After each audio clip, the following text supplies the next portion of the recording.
Pennsylvania House of Representatives 6th District seat. We have with us tonight Brad Roy and Matt Ferentz. I'm Keith Gushard, one of the reporters for the Meadville Tribune. And across the way is Rick Green, the Tribune's editor. We'll be asking the candidates a variety of questions. And we welcome everyone watching tonight's forum on the Meadville Tribune's Facebook page, Armstrong Cable, as well as those listening on Cool 101.7 FM. Now, due to the pandemic, we're doing things a little bit different than past forums. We don't have any audience here from the public tonight here at the Vernon Township building. As you can see, if you're watching, and you probably can't see on radio, but we're a little more spread out due to social distancing. We've got a plexiglass shield between the two candidates. Rick and I are across the way from each other, but our format is generally the same. We're going to give each candidate up to 3 minutes for an opening statement. And then we'll start round robining the questions with the first candidate. And each of the candidates will have up to 2 minutes to answer each question that we pose. And we're going to alternate with whom we start each question. And then each candidate will have up to 2 minutes for a closing statement at the end of the forum. Now, we flipped a coin ahead of time, and though Brad won, he kind of deferred like in football and wants to do the closing statement, be the second closing statement. So we're going to start with Matt, and he'll give his opening statement first, and he'll also take the first question. Mr. Ferentz? I think we actually are going to start with Brad for the opener. I know it's confusing with the deferment, right? Okay. I'm sorry, we will start with Brad, and I apologize. So, Brad, we'll start with you, and you have 3 minutes for an opening statement. Thank you, everyone who is listening or viewing. I appreciate that you're taking the time to participate in the forum. I'd like to thank the Meadville Tribune, Armstrong, Cool 101.7, and Vernon Township for making this forum possible. Ever since going to Harrisburg, I've always had the approach that I am going to vote how the majority of the people in the district would vote if all of you got to go to Harrisburg. For example, I have a 100% record voting against tax increases. I believe that budget problems are due to overspending, not undertaxing. Our taxes are percentage-based taxes. The 6% sales tax, the 3.07% personal income tax, the 9.99% corporate net income tax. Those taxes all automatically adjust for inflation, so there should never be a reason to raise them. My Democratic opponent, he supports increasing the personal income tax to help balance the budget. I have a 100% record protecting our right to own and bear arms. I have an A rating from the National Rifle Association. I'm endorsed by the NRA. I'm endorsed by Firearm Owners Against Crime. My Democratic opponent has an F rating from the NRA. I have a 100% pro-life voting record. I'm endorsed by the Pennsylvania Pro-Life Federation. Like most of you out there, I support protecting the sanctity of life. My opponent is pro-choice. All kinds of other issues, such as, I have voted yes on requiring photo ID to vote. My opponent is opposed to that. I have voted to require welfare applicants get drug testing, just like you have to get a drug testing when you start a new job. My opponent's opposed to that. I support the police helping to enforce immigration laws and helping federal authorities with illegal aliens. My opponent's opposed to that. There's just so many things. When I vote on things in Harrisburg, I vote how most of you would vote if you were in Harrisburg. My opponent, his position on issues seems to be more like he would be representing Philadelphia rather than our local area here. As far as our local area, I've lived my whole life in this local area. I graduated from Maplewood High School, Gannon University. I became an Eagle Scout locally here. I got married here. My wife and I, we raised our 3 kids here. I'm in the volunteer fire department in East Mead Township. I've lived my entire life here, so I know the local people, I know our area, I know our local issues, and I would appreciate your support on November 3rd. Thank you, Mr. Roy. Matt Ferentz, you're up. You have up to 3 minutes for your opening statement. Yes, and thanks for everybody for holding this tonight. I think and thanks for Brad for being here. I think one of the most important things we can do as hopeful elected officials or elected officials is talk to the public. And Brad is right, we are very different as candidates, and I think that will become very clear as the night goes on. I grew up in Indiana County on a farm, and Indiana County is more or less an identical county to Crawford County. It's a largely agricultural county that was left behind by departing industry, and that left a big hole. It's also a county with a college town as its county seat. All these are the same in Crawford County. So growing up on a farm, I spent my summers throwing hay around, mucking out stalls, getting my goats ready to show at the county fair. I was a president of my 4-H club. But I also spent time in a really well-supported public school district where I was an arts kid, and I had that opportunity. I was involved in theater, I was involved in music, I was a 3-time all-state saxophonist. In fact, I was lucky enough to be the first chair alto saxophonist in my senior year in the state. Now, I mention those achievements of my high school years not because I think they qualify me for this position, but because they illustrate the foundation that we have when we invest in the public good. I know that I am the man that I am today, which is a father, which is a husband, the author of 2 books, a professor, a former professional golfer, and a candidate for the Pennsylvania House of Representatives, because I had my horizons opened by the teachers in my elementary school, my junior high, my high school, my public universities. I am running tonight and talking to you tonight not as the Democrat representative of the district, but to be the representative for all of the people in the district.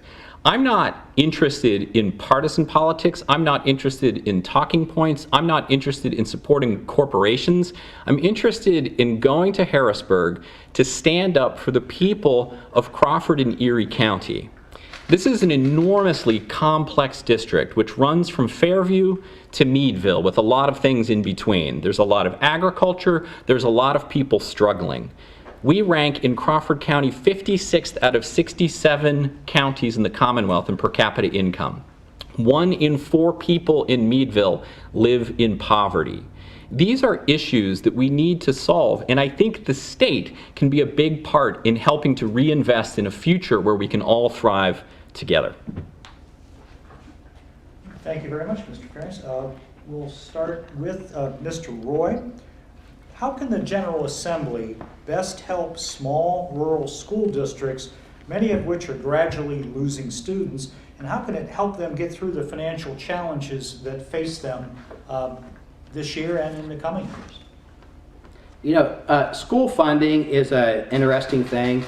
Statewide in Pennsylvania, about 38% of the average school district's budget is covered by state funding.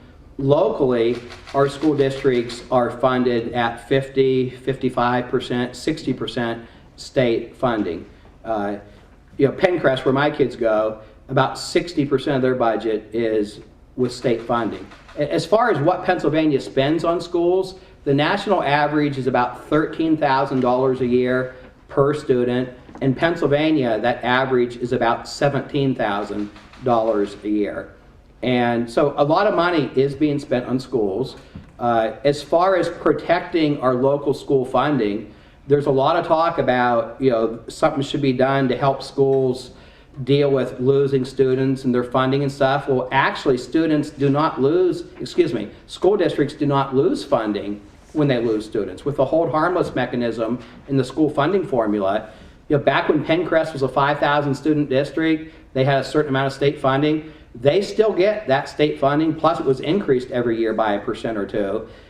They don't take funding away when you lose enrollment. Now that's what the legislators in the southeast part of the state want, because as a result, down there, their schools are a lot more supported by local funding rather than state funding. So I don't support changing how the school funding works. A couple years ago, we did pass a fair funding formula that addresses increases in school funding, but it doesn't impact the money that was already there. So, and one final thought on schools, I really think it's important that every school be open and kids are in school. There's so many kids at schools that are doing online school, they're not even logging on. They're missing their education. So I encourage all schools to open up. Thank you, Mr. Wood. Mr. Ferentz, again, how can the General Assembly best help small rural school districts, many of which are gradually losing their students? So how can the General Assembly help them financially to get through this predicament? Yeah, and the predicament is immediate and ongoing. Pennsylvania has one of the most inequitable funding models in public education in the country. I think it is not just, and it may actually be unconstitutional, according to the Pennsylvania Constitution, to base school funding on zip code, which is effectively what happens right now, because such a high percentage of the funding happens through local property taxes.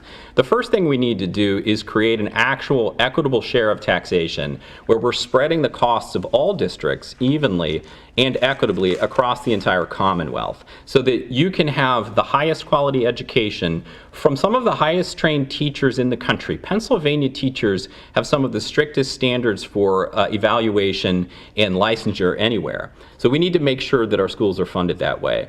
We also need to look at ways that losing students actually does cost money to schools. And that's right now we have a very unfair cyber charter tuition situation program. Whereas if you lose a student to a cyber charter, there's a negotiated rate that you pay. Penncrest and Crawford Central each pay $1.6 million a year to pay for students that are going to a cyber charter. Now, they get to keep somewhere around $4,000 when they lose a student, but the 12 or more that they're losing does not pay for what they, or it's not, your budget is not balanced in the same way by losing that, because you're actually not losing much expense when you lose a single student or two. So we need to think about bills that make sure that we have an equitable funding for everybody and that it's being shared across the Commonwealth. Otherwise, we're always going to struggle in a low income area like Crawford County. And we also need to defend places like Fairview, who have wonderful public schools, who would be threatened mightily by some of the plans that are out there. Thank you, Mr. Ferris. Rick Green is going to ask our next question, and he will start with Matt. Again, gentlemen, thank you very much for attending on the behalf of the Tribune, Armstrong, and Cool 101.7. We appreciate you showing up and expressing your views so the residents of the district can get an idea of things before they hit the polls. Next question, we'll start with Mr. Ferentz. What forms of checks and balances are appropriate when it comes to the governor's emergency powers? And what role should the General Assembly play as a check on executive authority during extended disaster declarations? So I want to start by saying, first of all, Governor Wolf is not on the ballot this year. And what we need to talk about relative to Governor Wolf and emergency declarations, first of all, is what did the legislature do? What were our elected state representatives doing to work within the system that we have? It is, as with the U.S. government, a judiciary, a legislative, and an executive branch. And I know some people are very upset by what they see as an overreach of the executive powers. There is a check and balance already in play, and that is the legislature. But what we saw for the entire summer were hyper-partisan bills that were put forward to be vetoed, instead of actually having bills negotiated between the two parties in the legislature that could have moved forward. Perhaps they would have actually gotten the governor's pen, but even if they didn't, if the legislature would do the job of working together, which is why we elect them, they could have written bills that they would have then supported to overturn vetoes. A good example is as early as April, there were bills coming across to open up the state completely. There were amendments offered for those bills that would have guaranteed PPE for frontline workers, that would have guaranteed hazard pay for frontline workers, that would have guaranteed paid time off for frontline workers. Those were blocked in a partisan fashion instead of actually putting forth bills that would have been potentially acceptable to the governor and certainly would have been acceptable to the legislature itself. We need to recognize that what we're going through right now, with people losing jobs, having economic problems, is because the legislature didn't work all summer. And that's why you're probably not going to get to have Thanksgiving with your extended family this year. Mr. Roy? Yeah. I encourage everybody, see your extended family at Thanksgiving. The government cannot tell you you cannot see your family at Thanksgiving. The current state law, as far as states of emergency, clearly states that when the legislature passes a resolution in the House and Senate to end a state of emergency, the governor is required to issue a proclamation ending the state of emergency. Well, that got challenged in court, and the 5 liberal Democrats and 2 moderate Republicans on the PA Supreme Court made a decision that that's not what the law means, and they let Wolf keep his executive orders and a state of emergency ongoing. It was a very bad decision, in my opinion. What the goal of a lot of us in the legislature, what our goal is we want people to live their lives. I believe that people have the right to earn a living. Governor Wolf shut down things in Pennsylvania that were open in all other states. Construction, car dealerships, real estate sales, golf courses, things like that were open in most other states. He closed them in Pennsylvania. That caused an extra 500,000 people to be unemployed. Governor Wolf wouldn't even let the company that makes those little American flags for veteran graves, he wouldn't let those get shipped out. I got involved with that. We put a lot of pressure on him. We finally got him to approve that. Governor Wolf closed rest areas at interstate highway rest stops. A lot of us pressured him. We finally got those open back up again. We want people to be safe, but we also want them working. We want them to be able to earn a living. We want our kids to get an education. We lost half of a school year. And the governor's rules and regulations and orders are very inconsistent, and we just want some consistency. Okay. Next question is back to you, Mr. Roy. Many school districts and municipal governments are facing revenue shortfalls as a result of the COVID-19 pandemic. What efforts would you support, if any, to help them in recouping their lost finances? There's a lot of talk about the revenue situation with school districts. What's not really talked about as much is all the money that school districts saved. Back when that 2-week shutdown turned into the rest of the school year, utility bills were drastically reduced at schools because rather than heating the buildings to 70, they could just leave them set at 50 degrees or whatever they set it down to. Water wasn't being used, sewer wasn't being used. A lot of the expenses, spring athletic programs, a lot of the supplies that schools use, a lot of expenses that the schools had. They weren't using any diesel fuel for the school buses. A lot of the expenses actually went down. As far as the state funding, there'll probably be questions later on tonight, but we have a partial budget in place that got us through the first 5 months of the fiscal year. We funded schools at 100%. Everything else in the budget only received funding for about 5 months, and we're going to do the rest of the fiscal year later. But schools received 100% of their funding, even though the state is facing financial challenges as well. But as I stated earlier, in Pennsylvania, our schools are spending about $17,000 a year per student. The national average is only $13,000 a year. So even if revenue is down, 10% or something like that, 15%, Pennsylvania schools still have far more funding per student than schools in other states. Thank you. Mr. Ferris, 2 minutes is yours. Well, so actually, I'd like to start right there. It's true that Pennsylvania ranks number 10 in school spending in the country, but it's also true that Pennsylvania ranks number 10 in outcomes for their students, and you get what you pay for. Sometimes you have to invest in schools in order to have the good schools, and I think we need to. To the idea of saving money for school districts, what we're also not talking about is the enormous expense that many of them had to go to retrofit to open up safely this fall. That includes things like the shield that's between us here, PPE for workers, technology investments, upgrades. There's a whole bevy of things that schools have had to do and that teachers have had to do in order to make sure that our students are getting the best education they can.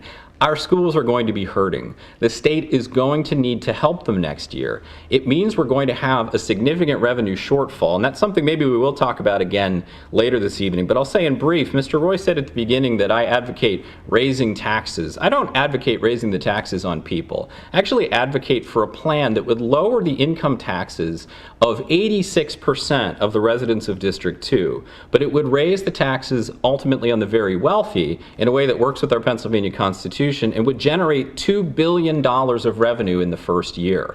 It would affect probably no one in this room, I think Brad is probably the highest paid person in the room by a long shot, even he would not see a tax increase in this plan. And for people making about $104,000 to $215,000, they would only be paying about $340 extra dollars a year, which is not that much. We're going to have to be creative as a legislature to make up shortfalls. Otherwise, our students and schools are going to suffer, and we're going to lose the position we have as a leader in public education in the country.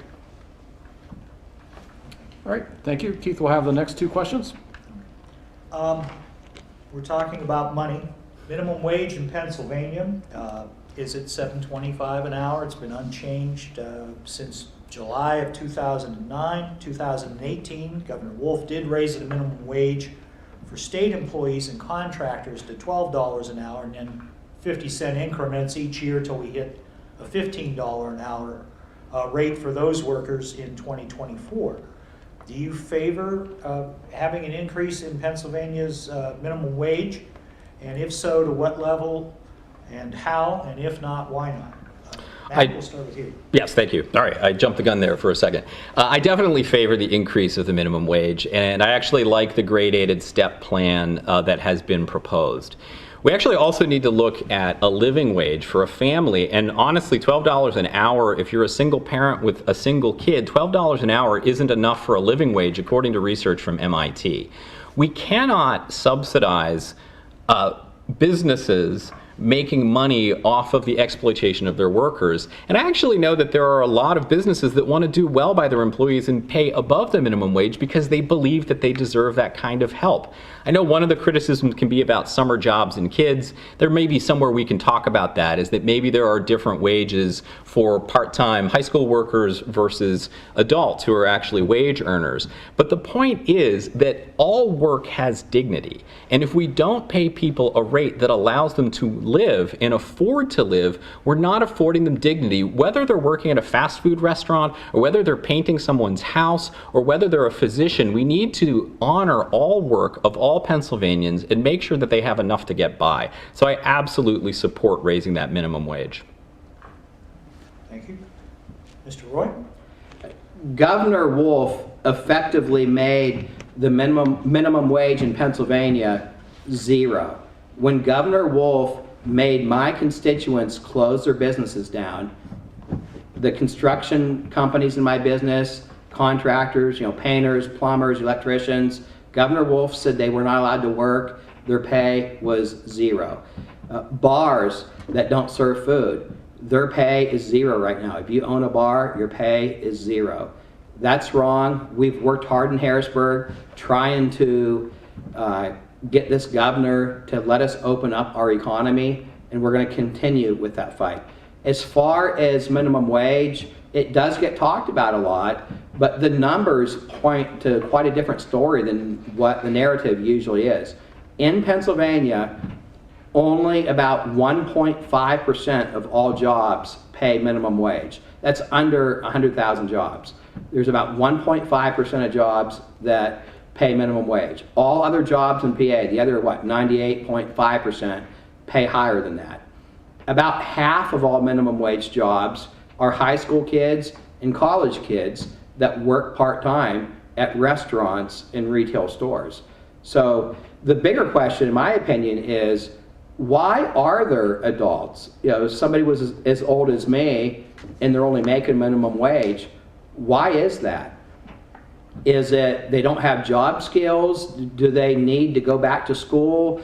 Do they need help looking for a better job? But there shouldn't be people my age that are making minimum wage. Now there aren't hardly any. Like I said, about half of all minimum wage earners are high school kids and college kids. But the restaurant industry would absolutely be devastated with a $15 an hour minimum wage. Thank you. The 2020 census is closing out. We've had a lot of reminders, and with that, Pennsylvania's congressional districts will be redrawn, as will the state House and state Senate districts. That will be coming up for the 2022 election. Do you support legislation that would end the manipulation of electoral district maps for political advantage, better known as gerrymandering, and why or why not? Mr. Roy, we'll start with you. Okay. Yeah, for people not familiar with the process, every 10 years, districts are redrawn. There's two different processes. For the U.S. House, we actually pass a state law that creates U.S. House districts. For State House and State Senate, there's a 5-member commission. It's the 4 leaders of the 4 caucuses in Harrisburg. The majority leader in the House, the minority leader in the House, same 2 people in the Senate. They select the 5th person. Then that 5-person commission draws the maps for the State House and State Senate districts. There's legislation that's been kicking around for a couple of years, probably 4 or 5 years, that would change the process to having a group of citizens that are on a panel do that job instead. Now, one concern I have, and I'm not saying I'm against it, but one concern I have is, generally speaking, most citizens that would volunteer to be on a commission that would draw the boundaries for State House and State Senate and U.S. congressional seats probably are not going to be that neutral. You would probably end up with people that are very politically active, people that have motives of where to shift lines because they might want to run for a seat in the future, or they want to help, get a current elected official knocked out of office or something like that. So I'm not sure how we would find neutral people that are totally uninterested in the process, to do that.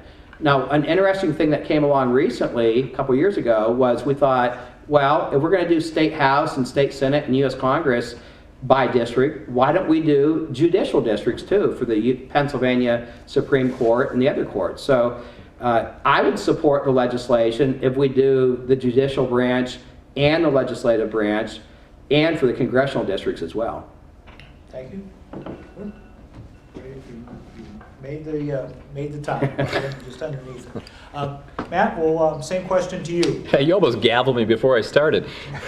So I absolutely support a fair districting committee of some kind. I think Brad's point is a good one, that we would need to make sure that individuals that were involved in it weren't trying to make political.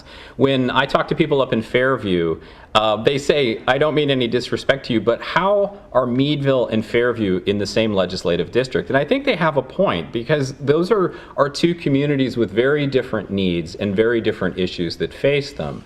And so when that was redistricting, actually Brad inherited Fairview at that point when the lines were redrawn, we wind up with a very strange group of people who need to be represented by hopefully a very complicated and complex thinker who can think about all of the different issues across the board. Gerrymandering destroys democracy because it, first of all, allows incumbents to run without opposition. And they don't even have to think about the opposition because they have a lock based on the registration of their district. So they don't have to even try to speak to almost half of the people in their district because of the way the lines are drawn. So we need to do that. I do not support expanding that to the courts, because we're going to wind up then with gerrymandered Supreme Courts, which would then have a Supreme Court that is going to be out of balance with the state itself. And the judges on that Supreme Court are not partisans. They may have parties, but they are judges who are ruling on the law. Whether they're Republicans or moderate Republicans, as Brad said, and apparently he's not a fan of moderate Republicans, or Democrats, their job is to be judges, not politicians. Rick will take our next question. This one goes to Mr. Ferentz. The Pennsylvania state system of higher education is looking into combining some state-operated universities together. Edinburgh has been linked to being combined in some manner with California and Clarion universities. What do you see as key problems currently, and what would you do to lower tuition to return these state universities to their original mission of affordable liberal arts education for all Pennsylvania residents? Yeah, thank you for that question. So I am a proud graduate of one of the Pennsylvania State System of Higher Education schools. I'm an IUP graduate. And I am deeply dismayed by what we're seeing across the entire PASHE, and particularly for our region, the merger of Edinburgh, Clarion, and Cal, which if you drive that loop, it's a 6-hour loop. And the idea of merging those 3 schools together and somehow allowing students to have a multi-university experience on those 3 wide campuses is not going to work out very well for anyone. 300 professors could lose their jobs. And I know that may not be the most popular loss. Many people might not be that concerned about professors. I think they should be. But we're also going to see the loss of a lot of support professionals and a lot of loss for the economy in an area. Edinburgh is actually under threat of a great reduction or possibly a closure at some point in the future. I know that's not on the table right now, but we have to be worried about that. I was disappointed that Brad, sitting on the Board of Governors, voted in favor of that. And my biggest disappointment is that the Pennsylvania State System of Higher Education has voted to merge these 3 campuses without having a plan on what they'll do. I don't understand how you can vote in favor of doing something until you know what that thing is and what that impact will be on all the people of the district. The other problem I would point out is that Edinburgh University is the top destination school for many of our local students. Our local high school graduates can stay at home and go to a high-quality public university. The reason tuition has gone up, the reason that they're struggling financially, is because the Pennsylvania State System of Higher Education has been under assault for decades in the legislature. Their funding has been cut. There are problems in higher ed, I know that, but we need to restore them to the public good that they are. Thank you. Mr. Roy, you have 2 minutes. Thank you. I got appointed to the PASHE board 2 years ago. I'm happy to report that I really pushed for a tuition freeze. I've been successful 2 years in a row. I hope I can make that 3 years in a row. Our students cannot afford tuition increases. As far as the PASHE system as a whole, it is a very financially struggling system due to the loss of students. There were around 120,000 students 10 years ago. Now it's down to about 95,000 students.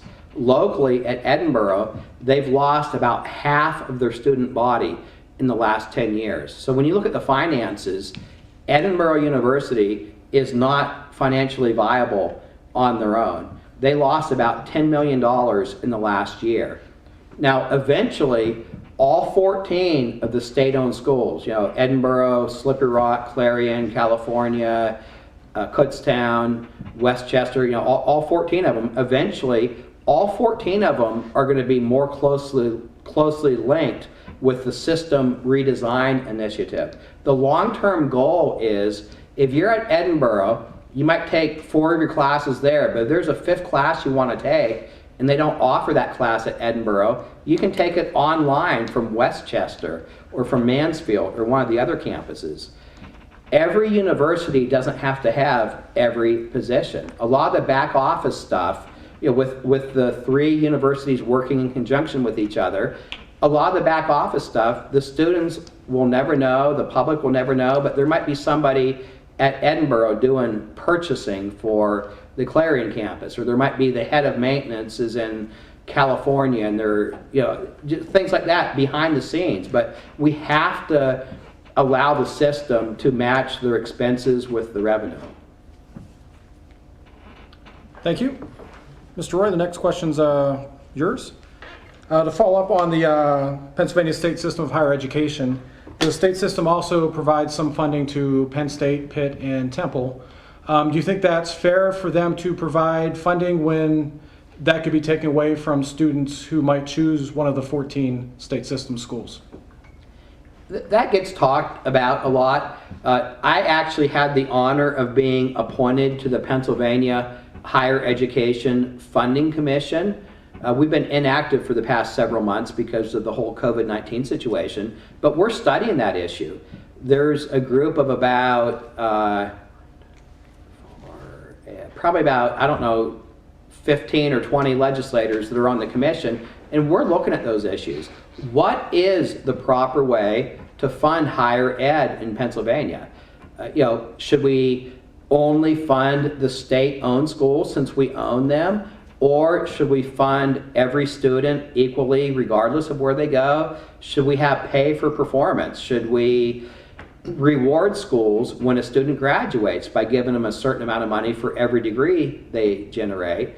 Or do we keep the system we have now where we support the state-owned schools such as Edinburgh, Clarion, Slippery Rock, California, the state-owned schools, and we support the Penn State system We support the PIT system. We support community colleges. There's also aid for the private schools, such as Allegheny and Gannon, where I graduated from. And so we're looking at those issues. And we do want to make sure that we're being fair. That's why there's a commission, and we've had a series of hearings, and there's going to be more hearings, and we are going to try to figure out what is the most fair way of distributing the state funding, and what can we do to make sure that we're doing as much good as we can with our limited resources. Thank you. Mr. Ferentz, 2 minutes. Yeah, it's a great question, and I'm glad to hear that it's being studied. I think a lot of people don't understand this, and so it's a really good question, especially if they're from out of state. They think that Penn State is a state school, and Penn State is actually a primarily private school with a small amount of state funding.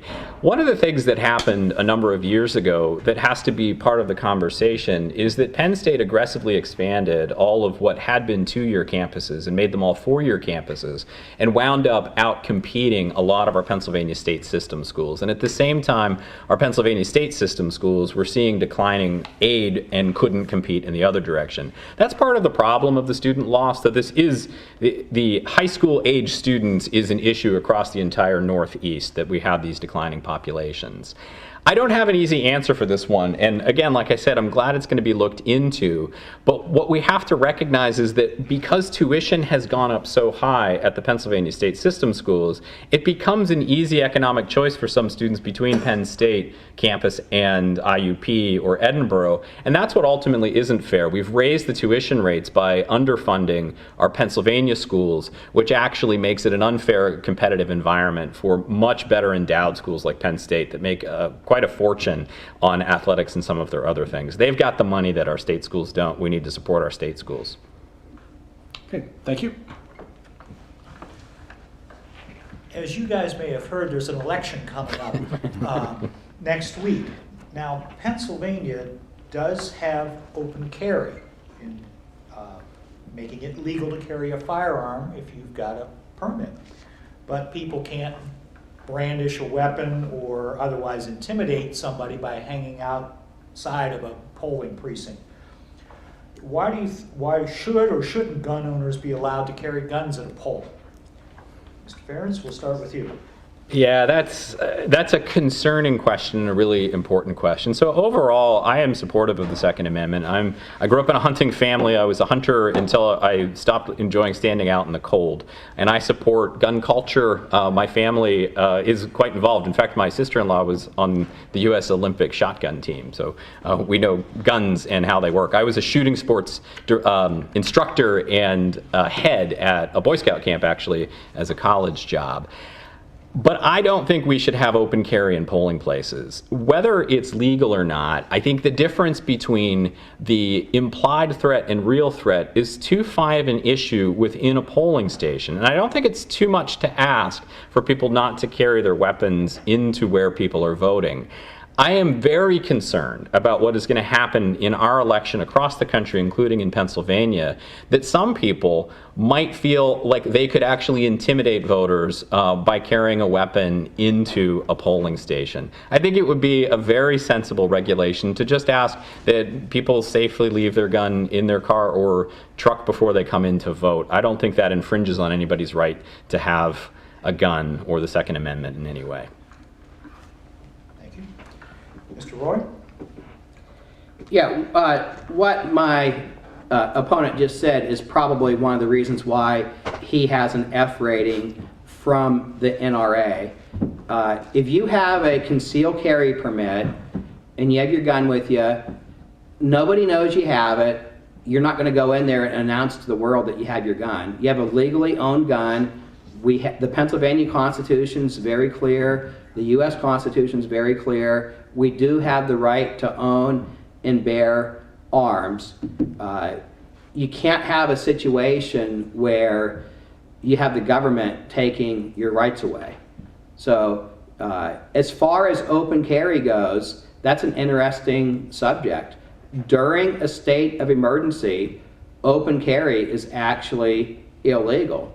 Governor Wolf keeps extending the state of emergency. Now, so far, they haven't been enforcing that. Nobody's been getting arrested, but technically the governor declared a state of emergency 2 or 3 years ago for opioid drug overdose deaths, and that state of emergency keeps getting extended every 3 months. So technically it's been illegal to open carry, for that whole time period. Now, as far as open carry goes, people really have to think about what they're doing. If you walk down Chestnut Street in Meadville carrying a gun, normally that would be a legal activity, but you have to think about it. Is this going to cause people to be nervous about guns? And is it going to cause people to push for gun control laws? Whereas if you're carrying concealed and you're walking down the street, nobody knows that you have it. And you have it to protect yourself, but you don't have to be displaying it in public. Thank you. Next question, we'll start with you, Mr. Roy. Is there an ideal term of service for the General Assembly members? I mean, do you support term limits or not? And if you get reelected, how long do you plan on serving? I kind of take it 2 years at a time. I think I've done a good job, and if the voters think I'm doing a good job and they support the way that I vote on things in Harrisburg, they will reelect me for another term.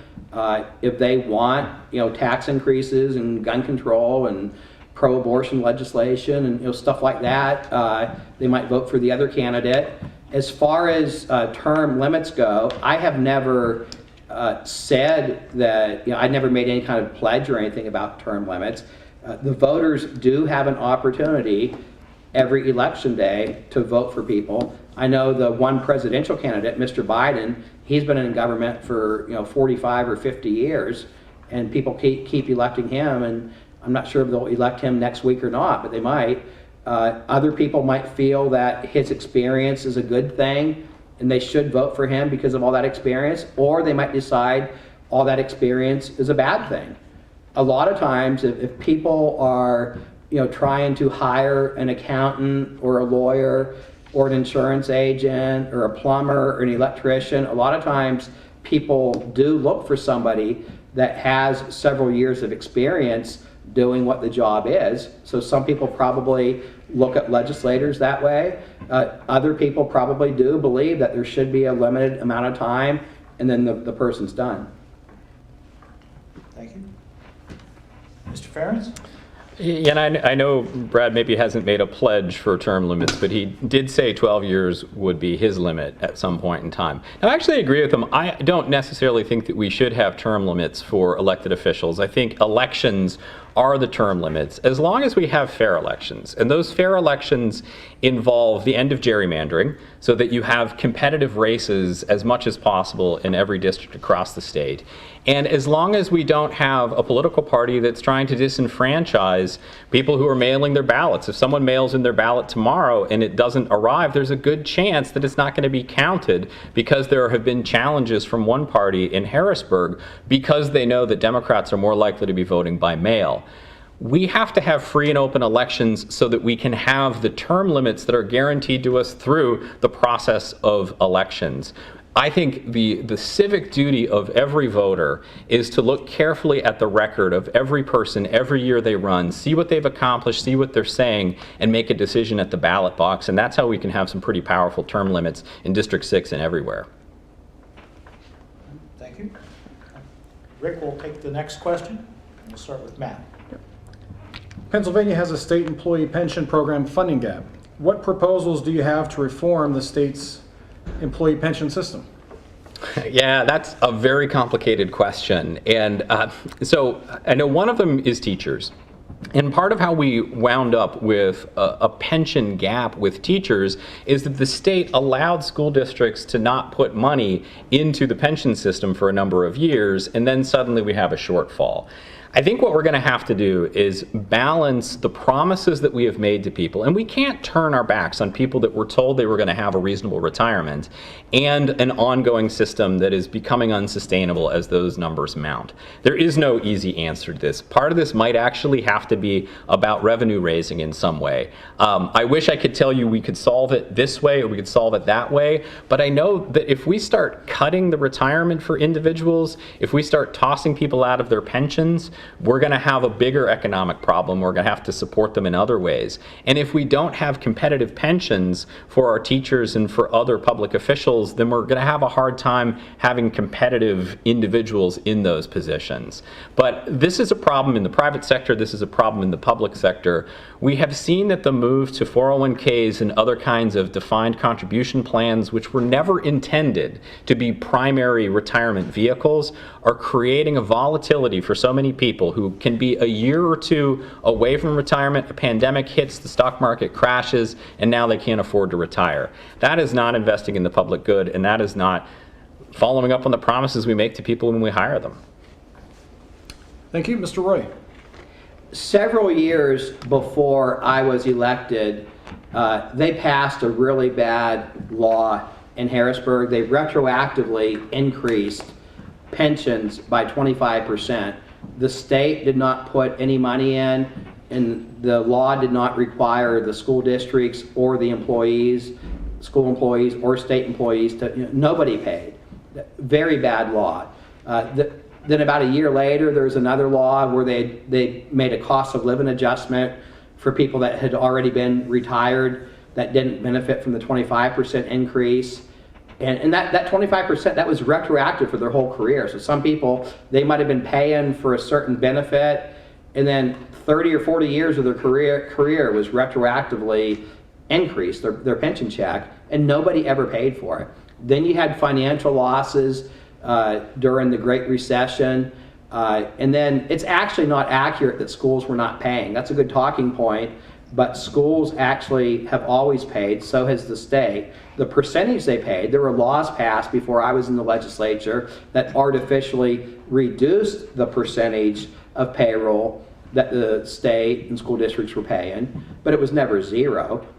And what I've done since I've been in the legislature, every time there's legislation that would help improve the finances of the pension plan, I vote for it. Every time there's legislation that would make the situation worse, I vote against it. About 99% of all employers are putting new employees in a 401k or a 403b plan. We did change the law for new state employees. They have a hybrid plan. It's like half pension, half 401k style. We also let current employees opt into that plan. I'm one of the only legislators around here that switched from the pension plan to the 401k style plan. And I think there's going to be more people doing that in the future. Thank you. We'll have to stop you there. Thank you. Going back to you for this next question, Mr. Roy. Pennsylvania ended the fiscal year with about a $3.2 billion shortfall. Revenue started to bounce back in August, but how should the state deal with less tax revenue while seeing increased demand for services? It's going to be a very, very difficult budget year to finish the budget process. Like I said before, we passed a budget for the first 5 months of the fiscal year. There's still around $1 billion of federal funding that we haven't spent yet. The state has a lot of other funds that have idle funds sitting in them. There's literally several hundred different funds that different fees, different taxes, different revenue sources go into. And those are all dedicated funds for certain things. Well, just like a family would do with their own budget, if a family was saving money for a vacation or saving money to maybe buy new carpet for the living room or something like that, and they hit tough financial times, they might take that money they were going to buy carpet with and they might pay their utilities with it, or they might take the money they were going to go on vacation with and they might use that to go grocery shopping. Well, the state's going to have to do that too. Some of the money in those other funds we might have to use. There's probably going to be more money coming from Harrisburg, and there's probably going to be cuts in the budget. Everything that the state normally does, we're probably not going to be able to do this year. There's going to be a lot of things that we're going to freeze the funding. There's going to be some things that we're actually going to have to cut funding. But doing those things combined with the federal money that we haven't spent yet, federal money, additional federal money we may get, using money from the other funds, we'll get the job done. But I am committed to not raising taxes. Pennsylvania residents, you are among the highest tax people in our country, and most people cannot afford taxes. So we're going to get a budget done without asking you to pay higher taxes. Thank you. Mr. Ferentz? Yeah, I agree. It's going to be a hard year, and we're going to have to really think about what we do. Right now, Pennsylvania has what is called an upside-down tax system. And that means when you add up property taxes, when you add up sales tax, when you add up income tax, low and moderate earners are paying a greater percentage of their wages for taxes than top earners are. That's why the fair share tax plan that I mentioned before, which actually lowers the income tax rate for the vast majority of Pennsylvanians, can offer relief for people at home and also generate revenue for the state by taxing folks who are not actually paying their fair share, unlike in states that neighbor us where they do. There's also a terrible Delaware loophole that you probably hear from time to time, but we've not seen the legislature try to fix that, which allows a lot of corporations to set up shop in Pennsylvania, but do their accounting in such a way that they're not making money in Pennsylvania, so they're not paying Pennsylvania corporate tax. In the pandemic, what we've seen across the country is that billionaires and corporations are making bank. They are making money while regular people at home are suffering. We have to think about this as a moment where we might have to do something about that inequity of taxation because we're going to need to raise the revenue, otherwise we start cutting. And the idea of not raising taxes is an interesting one at the state level, because you can vote no on tax increases all day long in Harrisburg and actually be raising the taxes on the people at home because the state services that are required in a school district or required in a county suddenly have to be paid for by the county and the school district, so they have to raise their property taxes on you here at home. We have to be mindful of all of that while we face a very difficult year ahead. Thank you. We'll kind of stay with the tax issue. Well, Pennsylvania's in the liquor business, and it's got a network of state liquor stores. We're looking at tough financial times. Should Pennsylvania consider selling off those retail liquor outlets, or sell off the entire wholesale retail system, or just keep everything and use that as a money generator? What are your thoughts on selling off the state system? Yeah, I don't think we should sell off the state stores. They are a revenue generator, and that's an important part of the state budget, that the taxes that are coming in and the revenues that are coming in from those state stores are good for the bottom line. It's actually also good for consumers because our state liquor stores are able to mass buy in a way that if you're a wine drinker, you can get bottles of wine in Pennsylvania often at a much more reasonable price than you can in other states. So it's good for the consumers, it's good for revenue. Now, I think we should be exploring some other opportunities, because I don't think there's any reason why we couldn't also have a network of private wine and liquor shops, because there are entrepreneurs who are really knowledgeable, sommeliers and things like that, and I think that they could be part of the puzzle. But if we just sell off that asset wholesale, we'll get a payment, but it's kind of like selling your china or selling your silver. Then it's gone. And you don't have the revenue that it's, well, you don't make revenue from your china and your silver, but in this case you would. You're not going to have the revenue that it's bringing in every year. So I would be very cautious about being enthusiastic about selling off something that's generating revenue for all Pennsylvanians. Thank you. Mr. Roy? We actually passed legislation in the House to privatize the liquor system. Governor Wolf did veto it, but I supported it. When I look at government, I say, what is the role of government? I mean, government should take care of things like roads, schools, police, at different levels of government, local, state, federal. There's certain things that the government should have a large role in. Operating a chain of retail stores probably isn't a core government function.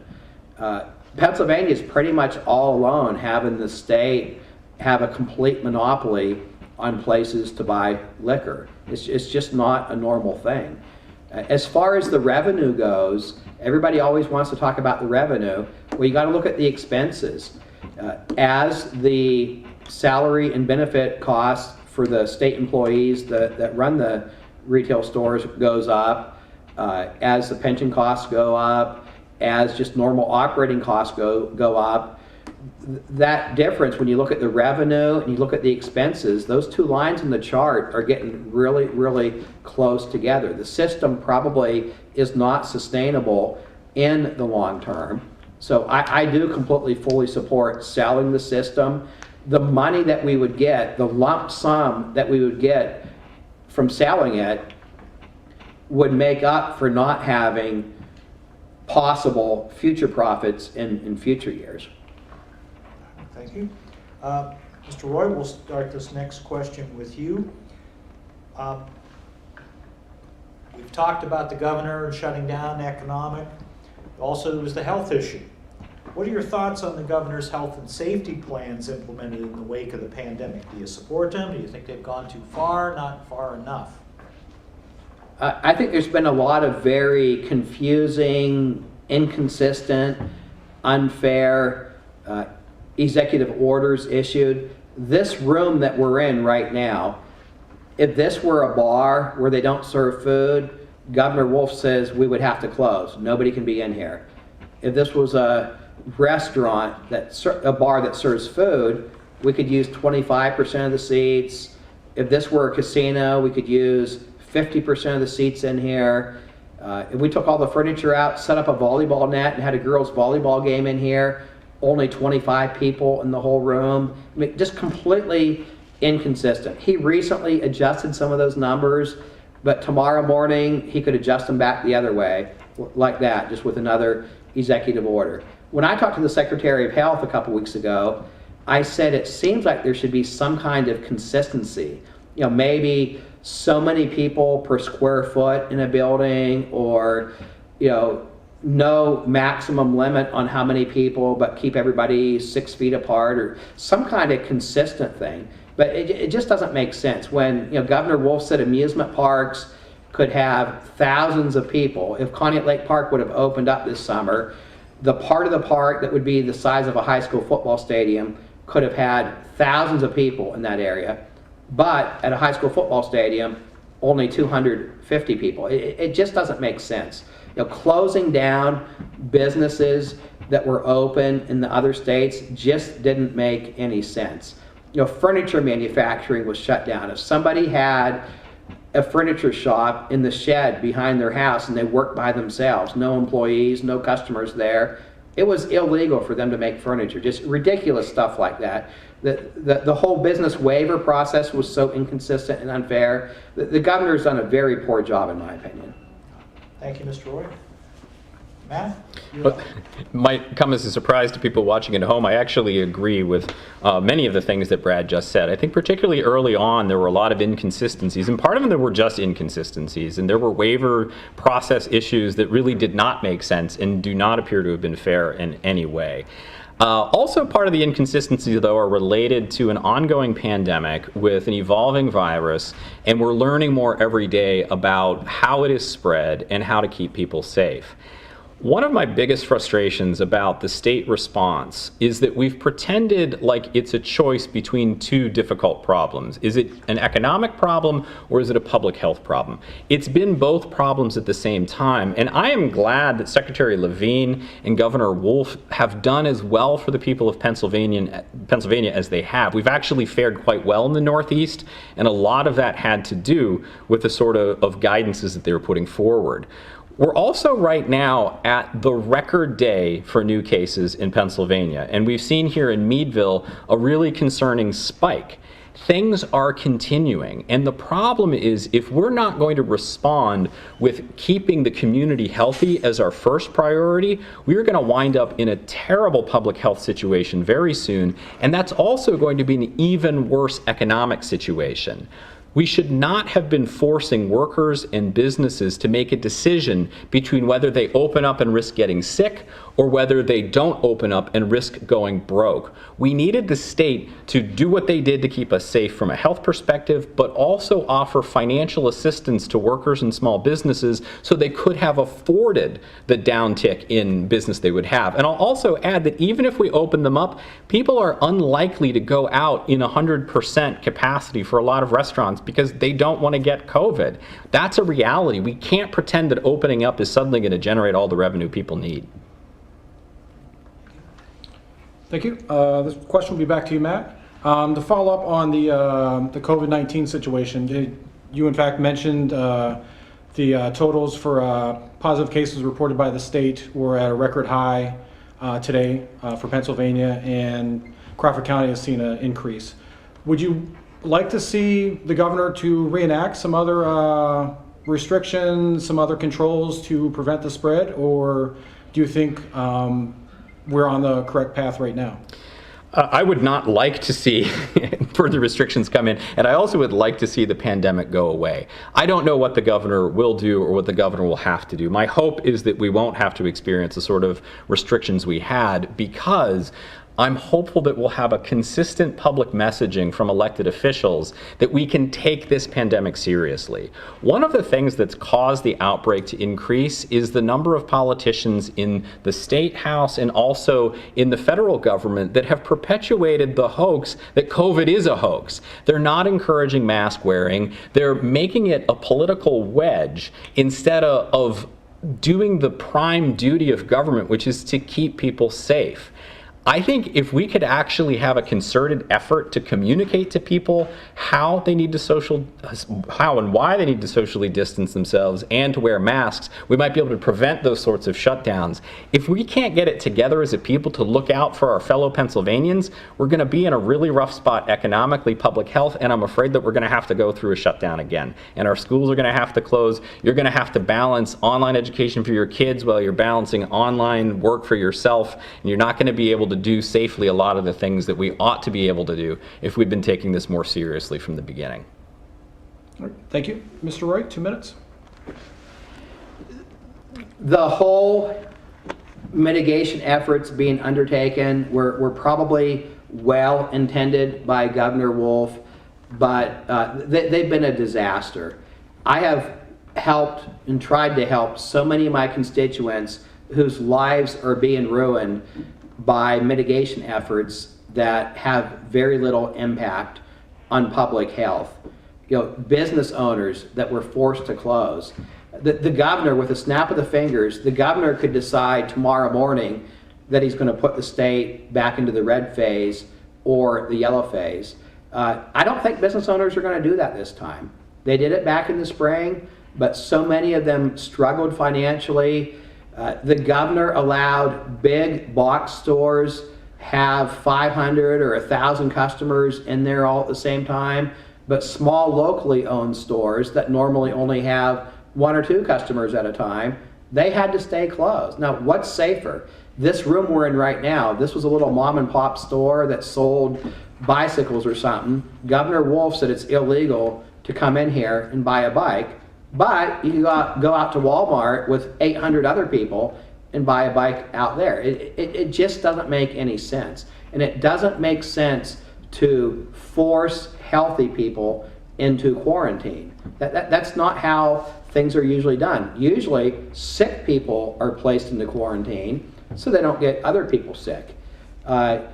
The flu virus is going to go around this year also, just like it always does. So are we going to do all this for the regular flu? Once COVID goes away, look ahead to next year. When flu season comes around next year, are we going to close down all the schools, close down businesses, order everybody to stay home? We need to live our lives. We need to go to work. We need to generate tax revenue so that government can function and people can live their lives. All right, thank you, Mr. Roy. This question's for you to start with. You have 2 minutes. One idea that has gotten support from the governor, lieutenant governor to, I guess, generate more revenue or to help with the shortfall in funding has been legalizing marijuana. Is that something the state should do? I voted for the medical marijuana.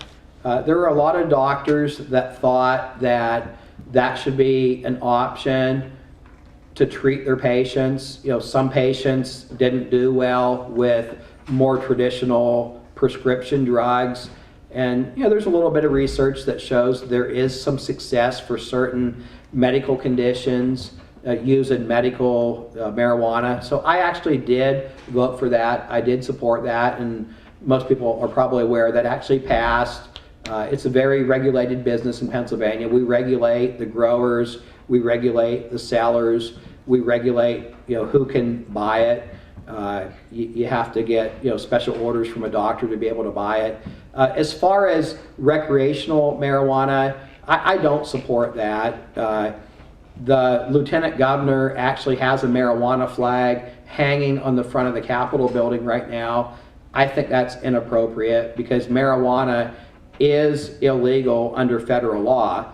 So really, regardless of whether somebody supports recreational marijuana or if they're opposed to it, it is a violation of federal law. So a state cannot really make marijuana legal because it's still illegal at the federal level. Now, technically, the medical marijuana, that violates federal law too, but like a lot of things, all prescription drugs are illegal unless you have a prescription for them. So it's kind of the same thing with medical, in my opinion. But really, the federal government would really actually have to address that issue because a state cannot repeal federal law. Thank you. Mr. Ferentz. I think the federal government's actually been pretty clear that they're not going to enforce that sort of law. There's several states that have successfully made adult recreational marijuana legal, and I do support adult recreational marijuana. And I'll say it even though it could risk my credibility among the writing community. I have never smoked marijuana, so I can't speak from personal experience what it's like. But there don't appear to be any significant medical downsides. It's no more addictive than alcohol. It can be a controlled recreational product that would generate a lot of revenue straight up from the sale, but also offers an opportunity for our farmers. The hemp manufacture and marijuana growing could help a lot of farmers right here at home have a new crop that's actually good for the soil and makes it easier to grow crops on other years when it's part of the rotation. And actually, well, I can't remember, I don't want to get into the agriculture. In some ways, I think maybe you don't have to rotate hemp as a crop. But there is a tremendous economic upside. There is a negligible, if even existent, public health downside. And so I think it's time we did it.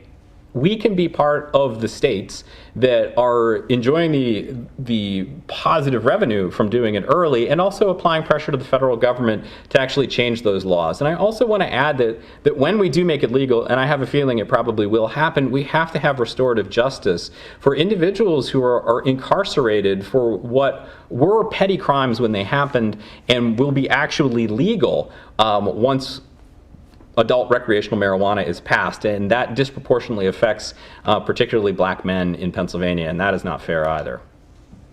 Thank you. When you look at our district, or the 6th district, you've got basically a rural district. It's got some pockets of manufacturing. You look at the Meadville area, parts of Erie County, and it's really kind of diverse. When you look at also the political philosophies of the parties that you represent, and there's representative of your party. How do you make your party more aware and responsive to a district like ours that's really mixed? I mean, there's a national agenda, but how do you, if you get elected as a representative, how do you make it more responsive to the needs of this district? Matt, we'll start with you. Yeah, one of my greatest disappointments in the Democratic Party is that I don't think that they have done a good job on a national platform of thinking about the needs of rural America. And I think that it is important that we have rural Democrats who can push from the inside to pay attention to a lot of those issues. And I'd also add that a lot of the poverty issues we face, the industrial development issues we face, actually make us allies with a lot of urban districts that have the same problems. That's a conversation I think we can have. And I think there's an opportunity for bipartisan support of real rural issues that can recognize that we have been left out of all national party platforms. I actually don't think the Republican Party, from a fiscal perspective and an economic development perspective, has done well by rural America either. It wants to divest from public investment when we're the very places, particularly here in a post-industrial part of the country, where we need reinvestment in order to move forward. I think that there are many exciting opportunities that are probably coming forward. One of them is the investment in renewable energy and sustainable industry. There are going to be federal investments in that kind of development. And if we continue as rural representatives, or to have rural representatives that just don't want to be at the table for those conversations and yoke themselves to the special interests who donate quite a lot of money to rural reps so that they vote in favor of dying energy industries, we're going to be left out again, and then our economy is going to collapse even further. Thank you. Mr. Roy, you have 2 minutes. I don't know that party comes into things that much. You know, how I approach the job is I want to do what's good for our local area. Now, as far as parties go, most of the Republicans are from the more rural, suburban parts of the state. In the state house, I'm talking. Most of the Democrats in the state house are from the urban areas. So just for the sake of argument, if the Democrats would retake the majority in the state house, the focus would completely shift to a lot of gun control laws, you know, more funding for mass transit, because that's a big thing in Philly, in Pittsburgh, you know, more laws to, you know, more regulations on lot, you know, water and, you know, well and septic issues, and, you know, things would be geared towards more, you know, catering to the urban parts of the state. You know, when the Republicans have the majority, you know, things are a lot different. We look to keep spending under control, keep taxes under control, you know, protect our, you know, freedoms and our rights to own and bear arms. You know, we try to promote personal responsibility. Government grows under Democrat control. Government grows a little bit under Republican control, but not as much as it would under Democrat control. Now, as far as me, how do I approach things? I'm the chair of the Consumer Affairs Committee. Any legislation that has anything to do with regulated utilities comes before the committee that I chair. Things like the Consumer Protection Act, the telemarketing law, the lemon law, things like that. And I'm happy to report that in the last almost 2 years that I've chaired that committee, 100% of the votes that we've had to pass legislation out of my committee, they've all been unanimous votes. All the Republicans and all the Democrats voted for everything.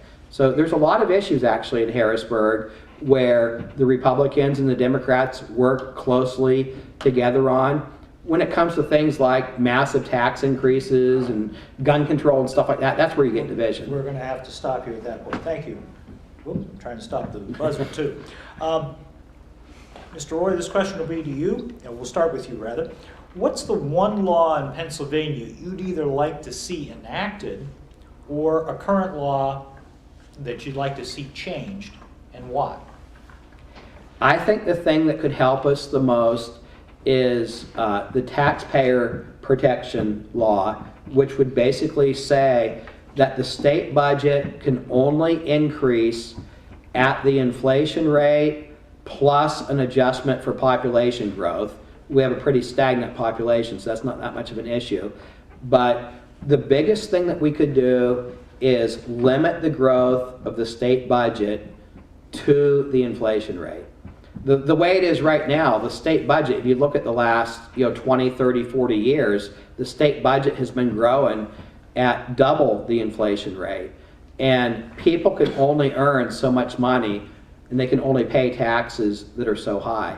A lot of companies, they won't come to Pennsylvania because of our high taxes. A lot of companies that are here already, they don't want to expand. They expand in other states. So if we could limit the growth of our government and let people keep more of their own money, let people decide how to spend their own money, the government could still spend more every year because inflation generally goes up every year, but we could protect job creators, we could protect taxpayers from having to pay more and more taxes every year. As far as economic development, a lot of elected officials, they say that when they get elected, they're going to create jobs.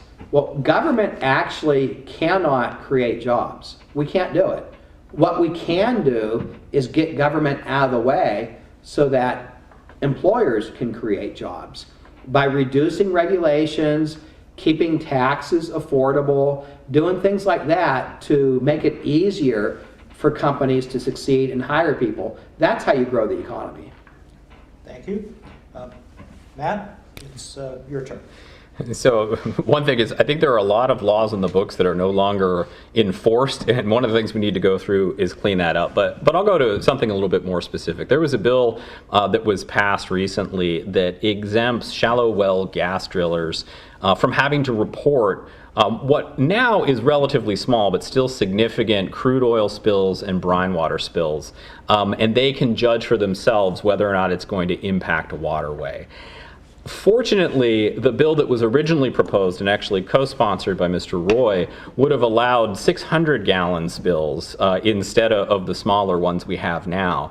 That is a very specific law that I would like to see changed. And in general, I think we need to think about the constitutionality of the Pennsylvania Constitution, which actually requires the protection of the environment for all generations, including those generations not yet born, and think about the way that we have laws on the book that favor the exploitation of our natural resources and the loss of land to landowners so that money can be made by those drilling companies or other companies. We have a situation that's set up that allows us to legally cause a lot of problems across the state. An example of that financially is there are millions of dollars of liability of uncapped gas wells that gas well companies have just decided to go bankrupt and leave, and we're left footing that bill. The sort of laws that we pass that don't protect the environment cost us a lot of money in the long run, and they also make us all sicker, and they destroy the woods and waters that we all enjoy spending time in. Okay. Thank you very much. Well, that's going to conclude our questioning for this evening. We're going to move on to the closing statements, and since Brad won the coin toss, he elected to go last. I've got it straight. It took me about an hour and 10 minutes to get it figured out, but we're going to close, and Mr. Ferentz, you'll go first. You have up to 2 minutes. Thank you. And thanks for the conversation. Thanks to all the people that sent me these questions. They were great questions. And I'm glad that we have this opportunity to talk about how we vision state government. I want to leave with the point that the 6th district is an enormously complex district. It's enormously complicated with complex and complicated problems, and it needs someone who's ready to think in complicated and complex ways about how we can make those answers. We are not one thing. You are not one thing. I am not one thing. As I said at the beginning, I am not running to be the Democratic representative District 6. I am running to be the representative for everybody in District 6 who doesn't feel like their issues have actually been brought to the table. And I am running as a person who has the experience of growing up on the farm and the experience of a world that is changing whether or not we want it to or not. I'm asking for your vote so that I can be an advocate for Northwestern Pennsylvania and Harrisburg, where we're largely ignored. No one is paying attention to us because we don't have people fighting for what we need to redevelop and grow and thrive together as a unified district, no matter how complicated and different we all are from one another. Okay, thank you. Mr. Roy, you have up to 2 minutes. Well, I have enjoyed the evening. I always enjoy doing these forums like this. It's good to talk about these issues. I am looking forward to going back to Harrisburg for another 2 years, if that's what the will of the voters decides, about a week from today. I think I've done a good job representing our area. As I said earlier, if all 64,000 of you out there got to go to Harrisburg and vote on things, when you look at my voting record, I vote how the majority of you would vote. I think that's how it's supposed to work with representation. And I think I've done a good job. I've actually only ever missed one voting session day the entire time I've been in the House. On that day, a bunch of us went down to Washington to meet with federal officials. As far as how I conduct the job, I take the job very seriously. I work very hard at it. I constantly get input from people, which I think is very important. The past several months has been really hard because I go to a lot of different events. I have a booth at the different fairs and carnivals, and I go to a lot of the gun raffles and pancake breakfasts, and I like to talk with all of you and get input on things that we're going to be voting on. But it's been really hard to do that because most things have been canceled for the last several months. One thing I don't think I remembered to mention it earlier is I do have a business degree from Gannon University. That's very helpful in my job. Legislators, we spend a lot of time on economic issues. looking at financial statements, doing things like that. So all my accounting coursework, my finance coursework, economics coursework really is well suited for this position. But again, I would just like to thank you for your past support, and I would like to ask you for your support on Election Day. Thank you. Gentlemen, thank you both very much. We can't thank Brad Roy and Matt Ferentz enough for their participation this evening. We also want to thank you who have been watching via the Tribune's Facebook page, Armstrong Cable, listening on Cool 101.7 as well. We can't thank you enough for taking the time out of your evening to tune in or watch or both and listen to what these gentlemen have to say on issues facing this district. We also need to thank the Vernon Township Board of Supervisors and the staff here at the township for allowing us to use the building tonight. Also want to thank Crawford County government for helping provide some PPE for us.